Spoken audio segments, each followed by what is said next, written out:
hoje será sobre o monstro da ilha Clipperton. Tá? Ou pelo menos como eu chamei, tá? Não é exatamente assim que vocês vão encontrar referido na bibliografia, mas eu achei que esse é o jeito mais adequado de se referir a essa história bem tenebrosa, na verdade, que aconteceu. E a última coisa que eu queria falar para vocês antes de começar a história propriamente dita é sobre as novas estampas da Doppel Store, né, o nosso patrocinador mais antigo, né, a parceria que a gente tem há tantos anos aí, a Doppel, que faz camisetas com temáticas científicas, e agora eles estão com estampas novas, né, de taxonomia, né, com essa temática, tá? Você vê que as estampas ficaram muito bonitas. O Igor, que é o dono da Doppel, é um cara super legal, ele faz um monte de contribuições beneficentes para uma série de entidades, ele fez máscaras, fez face shield agora na época da pandemia, doou para os hospitais lá de Curitiba. E se você comprar camisetas na Doppel com o link que está aqui embaixo, tem que ser com este link que está aqui embaixo, não pode ser com outro, tá? Camiseta, vestido, saia, enfim, todas as moletom, né, todas essas coisas variáveis que eles vendem ali, porque aí clicando aqui vocês vão ver que comprando 4 você ainda ganha um pôster de cada uma das estampas, né, dessa série nova que eles estão lançando, tá? Então você ganha mais brindes ainda, vale muito a pena, espero que vocês gostem aí e deem uma olhada para ver se tem alguma coisa do agrado de vocês. Bom, então vamos ao assunto propriamente dito, e não tem outra frase que eu possa escolher para começar essa história que não seja como Hollywood ainda não fez um filme sobre isso. É sério, ou Netflix não fez uma série sobre isso, porque é um troço inacreditável. Eu sei, tem várias produções em espanhol, mas uma produção menor, assim, mais pobrinhas, né? Essas grandes empresas de entretenimento, eu não sei como é que ainda não pegaram isso daí para rodar, porque é uma coisa que quase você não acredita no que você está lendo, tá? E pois bem, onde fica a ilha Clipperton, né, o cenário da nossa história? Ela fica no Oceano Pacífico e o lugar mais próximo dela ali, digamos assim, é a costa do México. Só que mesmo assim, não é algo que a gente possa dizer que é efetivamente perto, tá? Tá a mais de 1000 quilômetros de distância. Na verdade, ela está longe até mesmo das outras ilhas que ficam ali na costa do México, né, do lado do Pacífico. Ou seja, ela é bem isolada mesmo, ela é no meio do nada. Começou lá pelo século XVI, tá? Quando os primeiros navegadores ali chegaram, que eram espanhóis, a mando do Hernán Cortés, que estava tentando descobrir um caminho para chegar nas Filipinas. Quando os espanhóis chegaram lá, não tinha ninguém morando naquela ilha. Não tinha nem polinésio. E serve de aviso de que se você chega numa ilha do Pacífico e não tem nenhum polinésio morando lá, pensar 2 vezes se realmente vale a pena começar uma colonização ali. A prova de que Clipperton sempre foi uma bagunça internacional é o próprio nome formal que é utilizado para ela, que vem do John Clipperton, né, que era um corsário inglês, a mando da Inglaterra para atacar os espanhóis, né, e dizem, né, que o John Clipperton acabou usando aquela ilha como base, ainda que isso não tenha sido provado, mas no fim das contas esse ficou sendo o nome. Em francês, no caso, eles usavam o nome Ile de la Passion, ou seja, a Ilha da Paixão, que vocês vão ver que é um nome completamente irônico, porque tem tudo menos paixão envolvido na história dessa ilha. E pois bem, os espanhóis não tiveram muito interesse de ficar lá por muito tempo, e resumindo bem a história, lá pela metade do século XIX, a França e o México eram 2 nações que reivindicavam a ilha para si. E ela é uma ilha pequena, tem só 6 quilômetros quadrados, e não é que ela tem 6 quilômetros quadrados de terra firme, na verdade ela é um anel de terra com uma laguna no meio, que ainda por cima nem é uma água potável, é uma água meio salobra, que dizem que até dá para você beber se você estiver no desespero, mas que não é nem um pouco agradável e que também é insustentável a longo prazo. Tá? Então, quer dizer, não é dos melhores lugares do mundo, assim, dos mais convidativos para viver. Então, na prática, ela seria a que a gente chama de atol. Tá? Ou seja, seria uma ilha feita de recifes de coral. Na verdade, quando a maré abaixa, você vê que ela é inteira cercada de arrecifes, tá? O que torna ela, inclusive, uma ilha difícil de chegar de barco. E do ponto de vista técnico, né, geologicamente falando, a gente só não pode dizer que ela é um atol totalmente, porque ela tem uma formação rochosa, que é vulcânica, que é um pedaço de pedra ali que brota em um dos pontos da ilha, que não é muito grande, tem 29 metros de altura e é a única coisa que quebra a linha do horizonte ali, porque a ilha é basicamente um grande bancão de areia ali, reta, sem praticamente nenhum tipo de altitude, né, na linha do mar, assim, você olha só o horizonte. A única coisa que quebra a paisagem é essa formação rochosa ali, que é denominada simplesmente de a rocha. No caso específico aqui chamado de a rocha de Clipperton, né, La Roca em espanhol. E as formas de vida que vivem ali são basicamente alguns arbustos, algumas gramíneas, que nem são grandemente espalhadas pela ilha, porque lá é caracterizado por uma grande população de caranguejos, que acabam se alimentando desses vegetais. Você tem uma ou duas espécies de lagarto, algumas espécies de invertebrado ali que não são marinhas, mas que vieram de outros lugares ali do Oceano Pacífico. E ali naquela região da rocha você tem várias aves marinhas que usam ali de região de repouso e tal, para colocar seus ovos, né, para formar seus ninhos. E durante os milhares e milhares de anos em que essas aves marinhas foram usando aquele pedaço de terra perdido no meio do mar como refúgio, os seus cocôs, né, suas respectivas fezes, foram sendo acumuladas e formando depósitos daquilo que nós chamamos de guano. Esse cocô acumulado de alguns animais durante muito tempo acaba formando aí esses depósitos que são muito ricos em nitratos, em outros tipos de substâncias que são muito relevantes como fertilizantes naturais para ser utilizados na agricultura e etc. Tá? Então, durante um período da história da humanidade, principalmente ali no século XIX, quando ainda a indústria química não era tão versátil assim, o guano era uma coisa de valor muito grande economicamente falando, porque ele era utilizado para fertilizar terras, né, solo, nos mais diversos lugares do mundo. Ou seja, teve uma fase da história da civilização em que cocô de ave acumulado passou a ser muito relevante economicamente. Quem primeiro tentou explorar o guano de Clipperton foi uma empresa americana em 1892, sem consultar nenhum dos governos dos países em disputa. Foram eles quem levaram para a ilha os porcos e os coqueiros, para os trabalhadores terem o que comer. O coco é uma planta muito nutritiva, ele costuma se dar muito bem nas ilhas do Oceano Pacífico, ou seja, a gente está falando de uma ilha no meio do Pacífico em que nem coqueiro conseguia se instalar lá, entendeu? No caso, conseguiram fazer os coqueiros brotarem porque os porcos limitavam a população de caranguejos, os porcos não comiam os cocos e afastavam os caranguejos, e por isso os coqueiros conseguiram brotar. Pra vocês terem uma noção, mano, pra que ir para essa maldita ilha? Era muito trabalho, era um trampo desgraçado se deslocar até ali, depois levar o guano embora, mesmo que o guano de Clipperton não fosse dos piores, também não era dos melhores, né? Então ainda por cima tinha isso, né? Nem era tipo o guano, assim, aquele que você falava, nossa, esse é o melhor cocô de ave marinha que eu vou encontrar, tá? Não era o caso. Sendo assim, em 1897, quando essa companhia americana ficou com dificuldades financeiras, ela tentou vender todos os seus equipamentos para uma empresa britânica e deixar na mão deles a exploração do guano em Clipperton. Isso acabou irritando simplesmente todas as nações envolvidas nessa bagunça e volta a se acirrar então a disputa entre a França e o México. No fim das contas, os Estados Unidos saem da jogada e no ano seguinte o governo mexicano fecha um acordo com a tal companhia britânica para explorar o guano de Clipperton. Os ingleses começaram a exploração, boa parte dos funcionários que iam trabalhar lá em Clipperton vinham de São Francisco, lá nos Estados Unidos. No começo, não tinha nada ali, né, anunciando uma tragédia.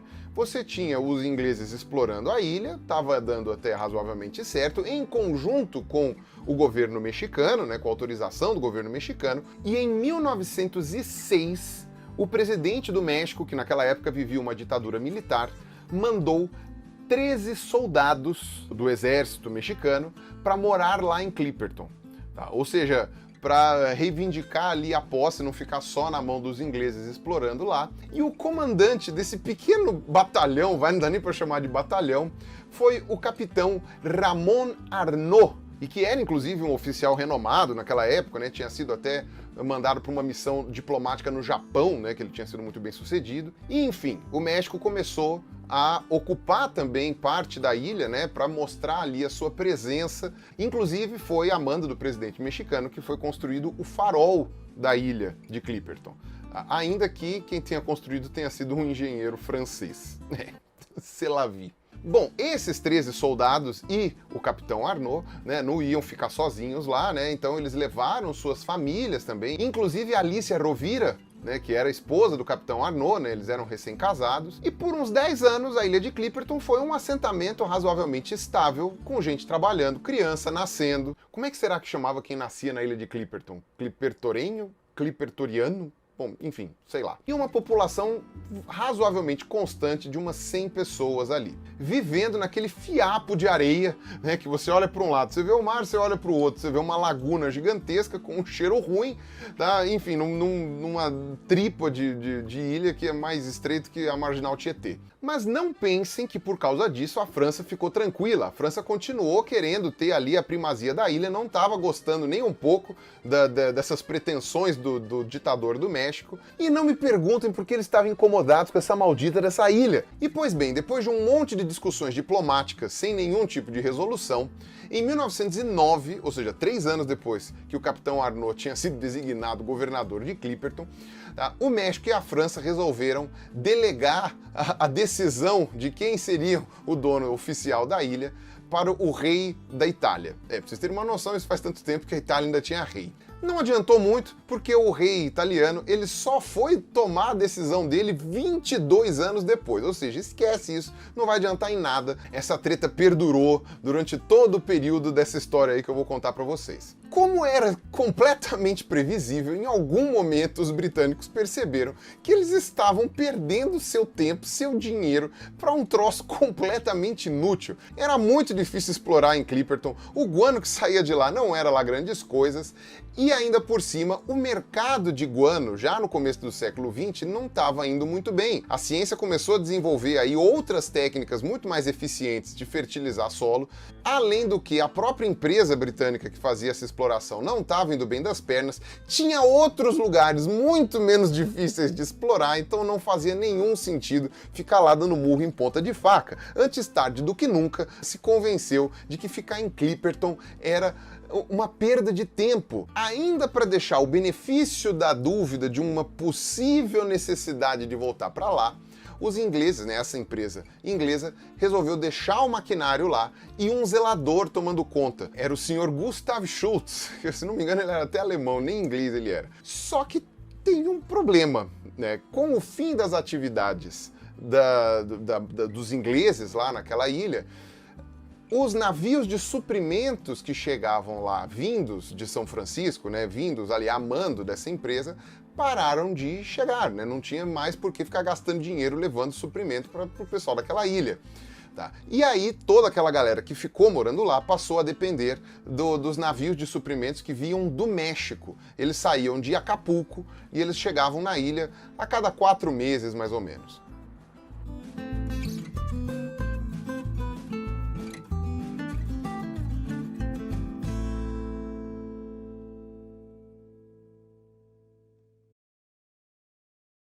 Só que a história não para, né? A história, eu digo assim, a roda da história, né? Ela continua. Em 1910 estoura a Revolução Mexicana, que foi um movimento político super complexo que eu não tenho conhecimento nenhum para abordar aqui e que durou muitos e muitos anos. E o capitão Arnaud ficou na dúvida de qual seria o destino de Clipperton, né? Qual seria a nova política que o governo ia tomar, porque afinal de contas trocou de governo, levando em conta ainda por cima de que tinha parado, né, a exploração de guano lá. O que vão fazer com aquela ilha? E o capitão Arnaud chegou então a voltar para o continente junto com sua esposa, com os filhos, né? Teve inclusive o terceiro filho, acabou nascendo na cidade do México, até que em determinado momento o governo do México dá uma estabilizada. Tá? Vocês vão ver que não durante muito tempo, mas uma pequena estabilizada nas mãos do general Huerta. Como o capitão Arnaud era do exército, né, o general Huerta, né, como seu superior, chegou e falou assim: Arnaud, você volte para Clipperton, mantenha a soberania mexicana ali naquela ilha, que ela é nossa, tá? Não é francesa. Se a gente sair, os franceses vão tomar conta de novo.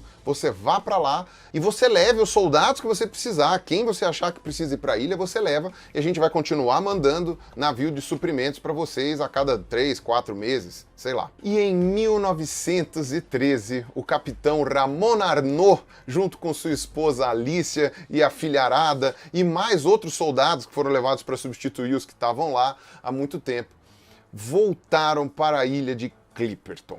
Pra que voltar para lá?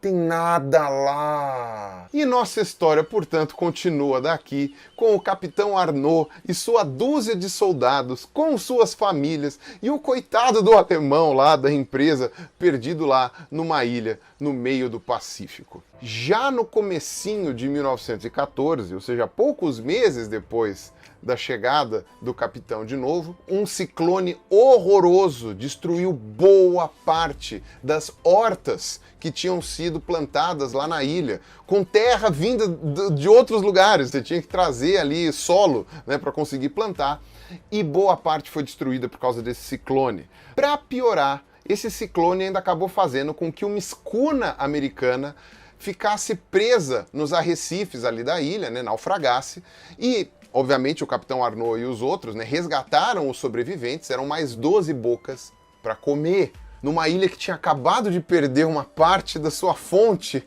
de alimentação. Mas tudo bem, isso era janeiro, fevereiro, eu acho. Eles tinham um pouquinho de suprimento ali que dava para segurar até chegar o próximo navio, né, de suprimentos que o governo mexicano ia mandar, que devia ser mais ou menos pelo mês de maio. Navio este que chegaria, mas não chegou. Os revolucionários tinham afundado o navio. A galera que morava na ilha uma hora começou a estranhar, né, que estava demorando para chegar esse suprimento do México, e a comida estava rareando, e o Capitão Arnaud ainda estava insistindo que não, temos que confiar no nosso governo que vai trazer os mantimentos pra gente. Só que estava rolando uma tensão muito grande lá. Tá? O pessoal que era mexicano estava achando que estava sustentando os americanos de graça, né? E que eles não tinham comida suficiente, que os americanos não deviam estar lá. O capitão lá dessa escuna americana também não estava acreditando que esse navio de suprimentos ia aparecer em algum momento, não estava confiando muito nesse Capitão Arnaud, e aí, prevendo que a tensão entre esses dois grupos de habitantes da ilha estava crescendo e tinha margem para dar muito errado, mas muito errado, o capitão do navio americano tomou a decisão de pegar 4 dos seus melhores marinheiros, colocar num bote que eles ainda tinham e mandar eles irem até Acapulco. É uma missão arriscada que tinha tudo para dar errado. Não era uma tarefa simples, porque, como eu já falei, a ilha era longe, não era perto, o mar era bravio, não era uma navegação fácil, era mais de 1000 quilômetros, mas, contrariando todas as expectativas, de fato, eles chegaram. Infelizmente não os 4 marinheiros, um deles morreu no caminho, mas os outros 3 conseguiram chegar em Acapulco e foram lá pedir ajuda para que resgatassem, né, essas pessoas todas que estavam presas na ilha. A questão é, estava rolando uma das piores fases da Revolução Mexicana e os militares já não estavam com tanta segurança assim no poder e que, portanto, não estavam em condições de dar lá muita atenção para meia dúzia de maluco numa ilha no meio do nada. Por outro lado, os revolucionários também não queriam mandar ajuda, porque eles falaram, se são militares a mando do Huerta, eles que morram lá no meio dessa ilha, que a gente não tá nem aí para eles, tá? Então, quer dizer, esses 3 americanos que chegaram lá não tinham para quem pedir ajuda. Por sorte, o cruzador americano Cleveland tinha acabado de aportar em Acapulco. E aí, vendo que tinham 3 cidadãos americanos pedindo ajuda e que tinha mais outros tantos presos numa ilha, e resolveram então mudar o seu itinerário para ir até Clipperton, para resgatar a galera. Era final de junho quando o cruzador Cleveland aportou em Clipperton. E aí eles trocaram figurinhas com o pessoal que estava lá, né? O comandante William conversou com Arnaud e falou, olha, não vai vir ajuda de jeito nenhum mais para vocês. Os navios que estavam trazendo mantimentos foram afundados. O general Huerta não vai se segurar no poder por muito tempo. E para piorar, ainda tinha rumores de uma guerra que podia estourar envolvendo países do mundo inteiro, tá? Que estava iminente ali. Era uma coisa que todo mundo, pelo menos os exércitos dos principais países, já estavam antenados. E de fato, um mês depois, estourou a Primeira Guerra Mundial. Então eu recomendo fortemente que vocês venham conosco. Tá, a gente leva vocês de volta para Acapulco e vocês seguem a vida de vocês, mas aqui nessa ilha não vai ter mais nada. Só que o Capitão Arnaud, ele falou assim, bom, eu vou chegar no México, possivelmente vou ser tratado como um desertor e vou ser preso, né? Pelo que você está me falando aí, os revolucionários estão tomando poder, tal, não sei o quê, e eu não vou mais poder ficar com a minha família, tal. Além do que, não vou estar cumprindo a função para a qual fui designado. No caso, né, o capitão William, né, do Cleveland, também contou que os americanos tinham, em determinado ponto, ajudado, o governador do norte lá, que estava do lado dos zapatistas naquele momento, tomando a cidade de Veracruz, tá? E aí, o capitão Arnaud ainda falou, e ainda por cima você é ajudado pelos inimigos, né? Vocês estão aí defendendo os revoltosos contra o general Huerta, que foi quem me mandou para cá. Então eu não posso aceitar a ajuda de vocês, tá?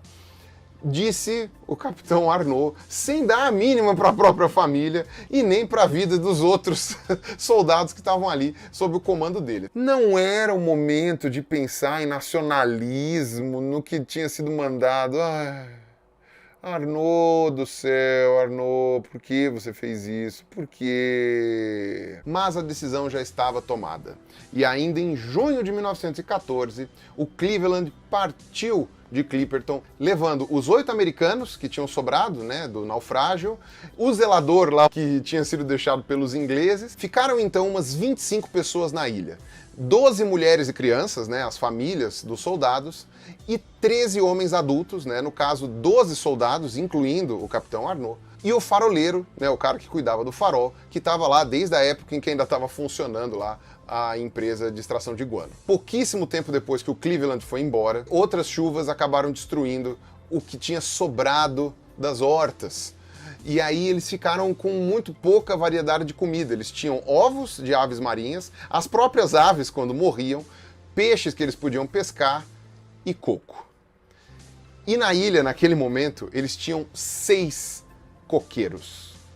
6 fucking coqueiros, que davam a incrível quantidade de 3 cocos por semana. 3 fucking cocos por semana. E então começou a aparecer aquilo que era chamado de mal do navegador, ou mal do marinheiro, enfim, que é uma doença chamada de escorbuto, que na verdade é gerada pela ausência de vitamina C. A dieta deles passou a ficar muito pobre em várias vitaminas, né, pela ausência de vegetais, e esses cocos que davam por semana não eram suficientes para suprir essa necessidade. E o escorbuto ele gera várias feridas, né, a perda de dentes, uma série de coisas assim, e no fim das contas acaba levando à morte. Tá? E isso começou a assolar a população da ilha. Né? As 25 pessoas que estavam lá começaram, né, a ter problemas, principalmente os homens, porque eles deixavam os cocos e o resto da comida que estava em melhor qualidade para as esposas e para os filhos. Então eles passaram a ficar mais desnutridos até do que as mulheres e crianças e passaram a morrer. Só uma coisa que eu não consegui entender fazendo a pesquisa para esse vídeo, tá? No final do século XIX, eles introduziram porcos na ilha. E esses porcos só foram erradicados em 1958. Ou seja, durante todo o período que acontece essa história toda que eu estou contando para vocês, tinha porco na ilha. E não era pouco porco. Eles não comiam esses porcos. É sério, eu não encontrei ninguém falando sobre isso, nenhuma fonte falando sobre isso. Eu sei que esses porcos ficaram selvagens, né? Eles ficaram ferais, como a gente fala, né? Quando eles perdem a domesticação e aí eles ficam agressivos, né? Enfim, viraram javalis, vai. Será que eles não tinham ferramentas para caçar os porcos? Sei lá, queriam guardar as balas dos revólver para outra coisa? Enfim, não sei por que eles não pegaram esses porcos. Né? Talvez eles tenham comido os porcos, né? Mas as fontes aí que contaram essa história esqueceram de falar. Eu não sei. É sério que essa foi uma parte que me deixou intrigado aí enquanto eu estava pesquisando para fazer esse roteiro. Mas, prosseguindo. Em maio de 1915, apenas o Arnaud, 3 soldados e o faroleiro eram os homens adultos na ilha. Todos os outros homens adultos tinham morrido. Das crianças, 3 já eram órfãs de pai e mãe. O único barco que tinha sobrado para eles não tinha combustível suficiente para chegar em Acapulco e eles estavam desnutridos demais para remar pelo resto do caminho. Tá? Então não ia adiantar nada colocar 5 homens para remar ali, mesmo que pusesse as mulheres para remar também. Tá? Eles nunca iam conseguir chegar em Acapulco. Era uma missão suicida. Então eles ficaram lá na ilha e não só fisicamente debilitados, como psicologicamente também muito debilitados. Principalmente o Arnaud e os seus soldados, porque eles estavam até mais desnutridos e cansados do que as esposas e os filhos. Então, quer dizer, não estava ninguém completamente são ali dentro. Tá? Não estava ninguém em suas plenas faculdades mentais. E foi aí que aconteceu. Já estava tendo aqui uma sucessão de tragédias, mas dentro da parte pior dessa história, a primeira das tragédias mais graves. Em junho de 1915, o capitão Arnaud avistou um navio no horizonte. E ele entrou em frenesi, ficou maluco e falou assim, olha, vamos todo mundo entrar no barquinho e vocês, os 3 homens que estão aqui, me acompanhem e a gente vai navegar até o barco, e o navio, no caso, né, e pedir para eles resgatarem a gente. E os outros soldados falaram, olha, capitão, eu não tô vendo navio nenhum. Eles falaram, não, entra todo mundo e vamos lá. As fontes que a gente tem para saber dessa história, elas não são completamente idênticas, tá? Então a história varia muito nesse ponto. Não dá para saber se o capitão teve uma ilusão, uma miragem por causa da fome, por causa da insolação, sei lá o quê, ou se realmente passou um navio por ali que desviou. Mas o fato é, eles foram e não chegaram em navio nenhum, tá? E o barco virou. E os 4 morreram afogados. Também as fontes divergem sobre como eles morreram, tá? A fonte oficial, entre aspas, diz que teve uma briga dentro do barco em que o capitão Arnaud tirou a arma dele, tentou forçar os outros a continuarem remando, eles tentaram desarmar o capitão, o barco virou e, enfim, era super difícil, né? Já estavam depois dos arrecifes, né? Não iam conseguir sobreviver. E as esposas ficaram lá, né, na borda da praia, vendo atônitas os seus maridos, os últimos que sobraram lá, virarem o barco e morrerem afogados. E terminava então, tragicamente, né, o governo do capitão Ramon Arnaud, que literalmente morreu abandonado pelo país que ele tanto defendeu a vida inteira, mas que também tem a parcela de culpa dele, porque era um teimoso do caralho. Eu falei pra vocês que essa tinha sido a primeira das grandes tragédias desse trecho da história. Poucas horas depois que o barco virou, as mulheres nem tinham terminado de chorar ainda a perda dos seus maridos, e uma das piores tempestades que eles já tinham presenciado ali naquela ilha começou. Uma das casas, né, que era a maior de todas, na verdade, onde morava o Arnaud com a família, tinha um porão, que era como se fosse um bunker ali, né, de defesa. Todo mundo se escondeu ali, era um porão super fechadinho, super pequeno. E para piorar, a esposa do capitão Arnaud estava em trabalho de parto. Entrou em trabalho de parto, né? Ela estava grávida, talvez pelo nervosismo, pela ansiedade, tem entrado em trabalho de parto. Por mais difícil que tenha sido, ela sobreviveu ao parto, a criança também, né? Era um menino, foi chamado de Angel. Mas quando elas finalmente conseguiram sair do bunker, quando passou a tempestade, elas se depararam com um cenário de terra arrasada, em que todas as casas tinham sido destruídas. E se vocês acham que ter visto os próprios maridos morrerem afogados, depois terem perdido todos os seus mantimentos e suas casas abandonadas numa ilha em que não ia vir ajuda, era o pior cenário que podia acontecer para essas mulheres e essas crianças, é porque vocês não sabem o que estava por vir.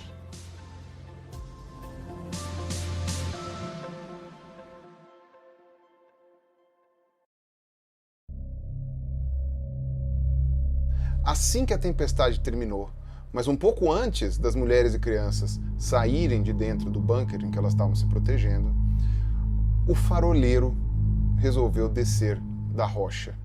Era uma coisa que ele dificilmente fazia, ele quase nunca saía do rochedo, porque ele tinha uma cabana ali do lado do farol. Inclusive isso fazia dele o único habitante da ilha que não tinha perdido a casa. Ele chegou ali na aldeia lá, com as casas todas destruídas, pegou todas as armas que ele viu à mostra, ali, que ele podia caçar, procurar, e jogou todas dentro da laguna, menos um rifle. Esse rifle ele embainhou, ficou com ele. Vitoriano Álvares, esse era o nome dele. E quando as 4 mulheres, agora com 7 crianças, saíram de dentro do bunker, elas viram não só a devastação, como também aquele faroleiro apontando a arma para elas e falando: a partir de agora, eu sou o rei desta ilha e vocês são as minhas súditas. Súditas não, escravas. É óbvio que não dá para saber exatamente qual frase ele disse, mas na prática foi isso. Ele iria escolher, de tempos em tempos, uma daquelas mulheres para ser sua concubina, enquanto as outras iam se preocupar ali em sobreviver, arrumar comida, criar os filhos. E depois que ele se cansasse, ia pegar outra e etc. Ele decidia. Para dar um exemplo do que ele queria dizer com isso, ele tentou transar com uma das filhas, né, dessas mulheres, que já estava na adolescência, tinha 15 anos. E a menina não quis, claro, e a mãe também interviu, falando, não, você não vai estuprar minha filha. No fim das contas, ele estuprou as duas e matou as duas. E que servisse de exemplo para as outras. A partir desse momento, o rei Álvares, né, entre aspas, fez o que quis naquela ilha. Cada hora pegando uma mulher diferente para ir dormir com ele lá na cabana.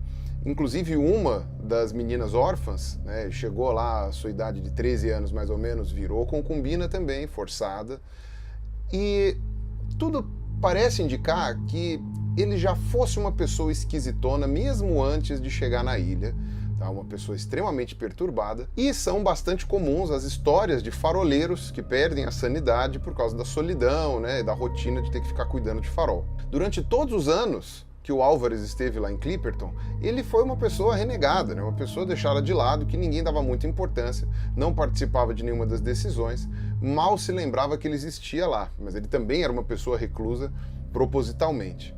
E existem várias especulações sobre ele, né, porque a gente sabe muito pouco, né, especialmente sobre a questão psicológica, mas pode ser que ele já estivesse maquinando um plano parecido com esse há muito tempo, ainda que não dê para saber com certeza, porque ele não poderia prever, talvez, a destruição da aldeia com o tornado, a morte afogada dos homens todos ao mesmo tempo, mas de alguma maneira ele já provavelmente estava prevendo alguma coisa naquele sentido.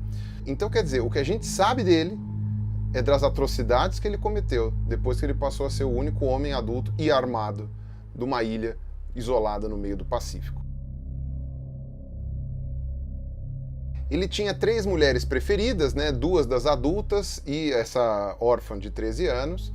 E as outras pessoas da ilha ficavam lá na aldeia tentando caçar comida. E se tem uma notícia boa no meio dessa tragédia toda, é que com menos bocas para alimentar, a pouca comida que eles tinham à disposição agora já não era mais tão escassa, né? Porque afinal de contas dava para dividir um pouquinho mais para cada um. Então eles sobreviveram. Não morreu mais ninguém nesse meio tempo. O que me leva a pensar o quão isso também não faz parte da tortura, porque afinal de contas é viver numa ilha, né, no meio do nada, com comida escassa, numa condição de extrema precariedade, de extrema miséria, e ainda por cima governado por um tirano, né, que espanca e estupra ao seu bel prazer. Sim, porque ele espancava ainda por cima as mulheres e as crianças, ameaçando elas caso não fizessem o que ele estava pedindo, e ele ainda ameaçava dizendo que se elas avistassem algum barco e pedissem ajuda, estava todo mundo morto. Ou seja, ele ainda por cima não queria ser resgatado. Dentre essas 3 mulheres aí que ele costumava revezar, estava a jovem de apenas 20 anos chamada Tirza Randon, cujo marido era um dos que morreram afogados lá junto com o Capitão Arnaud, e ela estava grávida também quando isso aconteceu, do mesmo jeito que a esposa do Capitão Arnaud, só que a filha dela só foi nascer depois, quando já tinha começado a tirania do Álvares. Ele particularmente gostava da Tirza, era a preferida dele, e ela particularmente tinha um ódio mortal do Álvares, talvez mais do que os outros habitantes da ilha, ainda que isso seja difícil de medir, né? Seja difícil de mensurar. Depois de 2 anos de tirania de Vitoriano Álvares, 2 anos de circo dos horrores, em 1917, ele resolveu variar. Ele resolveu ir atrás da Alicia, a viúva do Capitão Arnaud, que ele nunca tinha tentado chegar perto até então. Aqui a gente tem que levar em consideração uma coisa, de que a principal fonte dessa história que a gente tem hoje é o relato da própria Alicia, tá? Então pode ser que essa história do Álvares nunca ter tentado nada com ela, ter chegado perto dela durante esses 2 anos, seja na verdade uma maneira de proteger a honra dela, né, já que ela era a habitante mais ilustre ali da ilha, né, era a viúva do valoroso Capitão Arnaud. Então aqui nessa parte da história a gente tem que levar em conta esse detalhe também. Um belo dia, o Álvares desceu da rocha junto com a Tirza, levou ela até a aldeia, largou ela lá e falou para Alicia: amanhã você na porta da minha barraca, né, na porta da minha cabana, porque vai ser a sua vez. Só que, segundo elas relataram, elas já estavam com planos de tentar acabar com toda aquela tirania já fazia muito tempo, só estavam esperando a oportunidade aparecer. E a Tirza sentiu que aquele era o momento. Na manhã seguinte, foi de fato a Alicia lá, subiu a rocha até a frente da cabana, junto com o filho dela, Ramon, de 9 anos, e a Tirza. Ela foi junto. Que foi uma coisa que quando o Álvares viu, falou assim, olha, eu não sei o que você está fazendo aqui, eu levei você de volta para a aldeia ontem. Vai embora daqui. Aí ele espantou a Tirza, só que ao invés da Tirza ir embora, ela deu a volta, entrou na cabana, pegou um martelo, saiu, foi por trás do Álvares, e enquanto o Álvares estava lá tentando pegar a Alicia, ou enfim, conversando com ela deu 2 marteladas na nuca dele, com todo o ódio possível. O cara caiu no chão, mas não foi o suficiente para matá-lo, ou mesmo para deixá-lo desacordado. Aí, enfim, o relato dá umas reviravoltas dignas de cinema, né? Com direito até ao Ramonzinho, né, o filho dela, né, de 9 anos, levando o rifle para longe, sabe? Pegando o rifle e levando ele para outro canto, pro Álvares não conseguir atirar na mãe dele. E aí a Tirza conseguiu depois pegar o martelo de volta e dar uma pancada na cabeça do Álvares, que conseguiu deixar ele meio zureta, desacordado. Ela poderia ter matado ele naquele momento, mas ela ainda foi para dentro da cabana, pegou uma faca que o Álvaro estava usando lá para cortar uma ave marinha qualquer lá, e veio e retalhou o desgraçado. Transformou ele numa maçaroca de sangue. Aqui algumas fontes dizem de que a Alicia também teria ajudado ali em esfaquear e retalhar a cara do maldito, mas enfim, a maioria diz que foi a Tirza mesmo que pegou a faca e retalhou, né, com todo o seu ódio ali, aquele sujeito que espancou e estuprou ela por 2 anos. Tá? E ali, então, terminava o reinado, do monstro de Clipperton. Tá? Foi aqui que acabou a tragédia.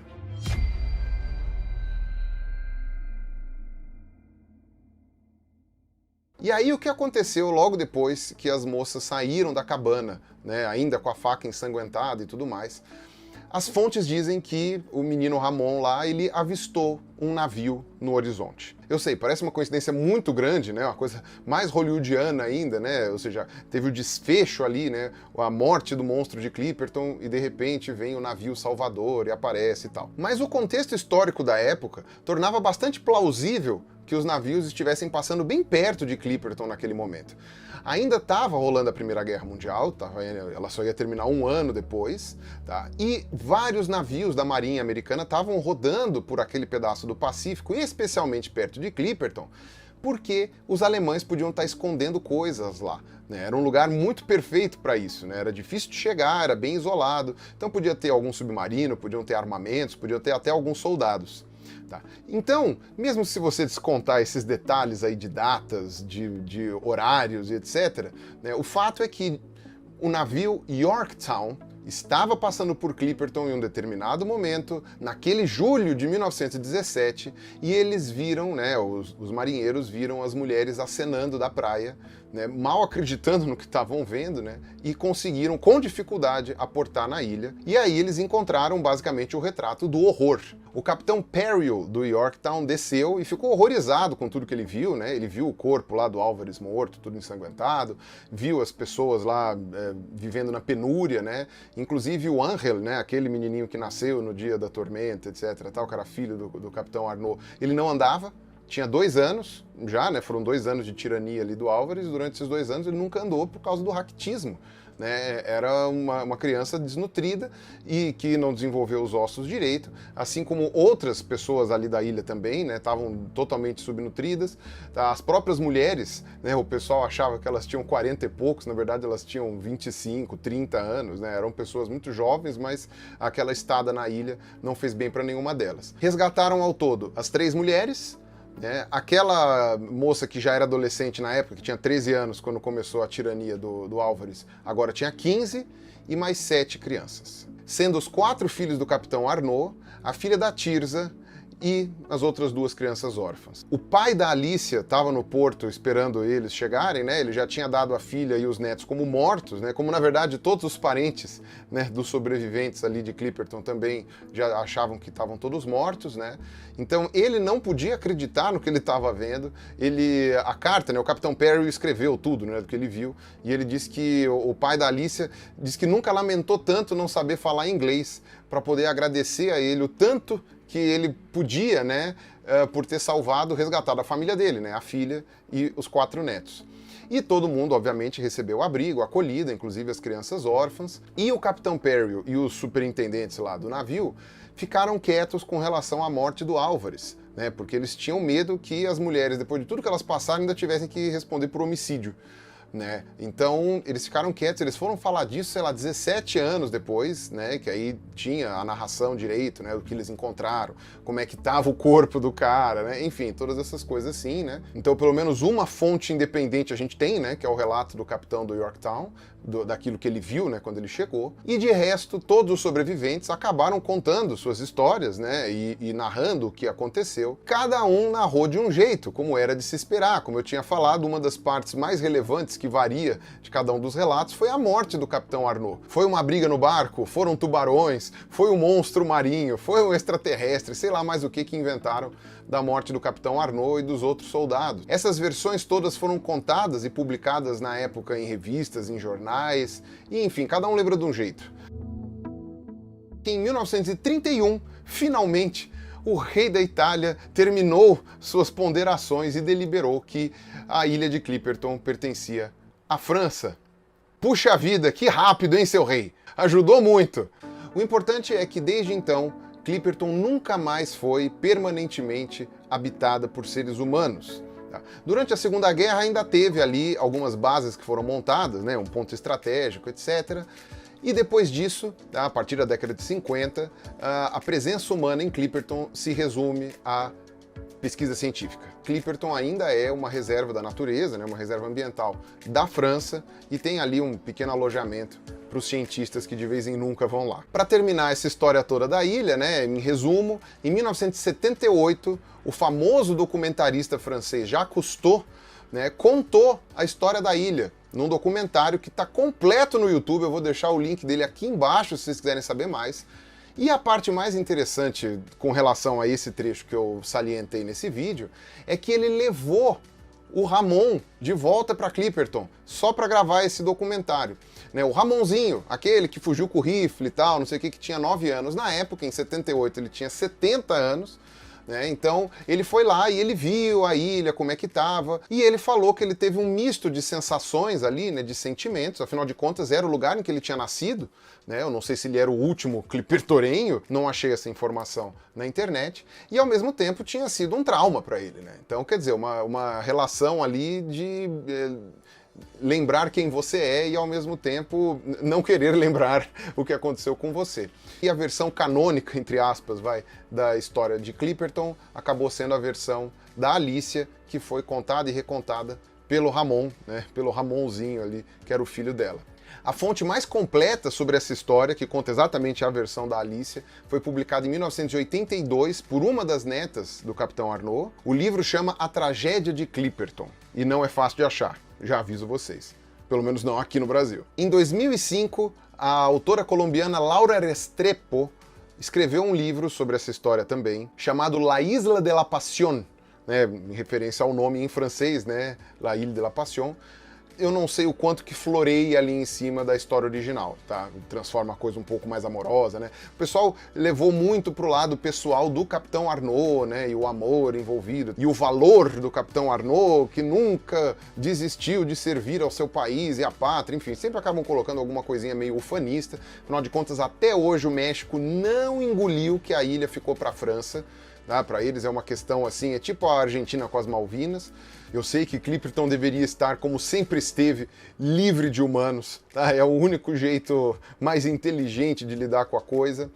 Em 2015, a neta do Ramon, bisneta do Capitão Arnaud, escreveu outro livro sobre essa mesma história, também enfatizando essa questão ufanista, né, da honra do avô dela, tá, no caso do bisavô dela e tal. Mas eu achei interessante destacar aqui que em 2014, uma escritora colombiana chamada Ana Garcia Bergua escreveu um livro sobre essa história também, não sei o quanto ela romantizou ali, chamado La Isla de los Bobos, para narrar essa história. E aí você vai se perguntar por que desse nome.